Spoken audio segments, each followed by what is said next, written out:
Diabetes রোগীদের জন্য কিছু খাবারের তালিকা নিয়ে আপনাদের সামনে এসেছি। আ ক আমার এই নিয়মগুলো আপনারা সবসময় খেয়াল রাখবেন। আ যাদের শরীরে ডায়াবেটিস অনেক সময় দেখা যায় বিভিন্ন উপাদানের খাবারগুলো আপনারা খেতে পারেন না। আপনাদের কারণে অনেক সময় পরিবারের অনেক সমস্যা হতে পারে।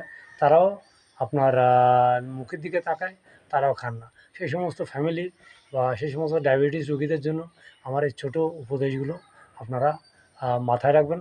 মনে করেন তাল দিয়ে বলি, তাল একটা হচ্ছে মিষ্টি, একটা হচ্ছে তিতা।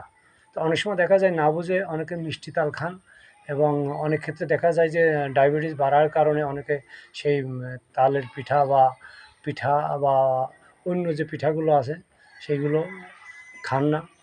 বাড়ির একজন সদস্য যদি আক্রান্ত হয় রোগে, তা সেই সমস্ত ব্যক্তিদের আমি বলব, যদি তালের পিঠা দিয়ে বলি, আপনারা দুটো তাল নেবেন। একটা হচ্ছে মিষ্টি আর একটা হচ্ছে তিতা। মিষ্টি যে তালটা সেটা যারা আপনার পরিবারের যারা সদস্য তাদের জন্য। আরেকটা হচ্ছে তিতা তাল, সেটা আপনার জন্য। আপনার যে তিতা তাল তার সাথে আপনি চালের গুঁড়া হোক আর ময়দা হোক মিক্স করে চিনি দেবেন না। আপনি খেতে পারেন।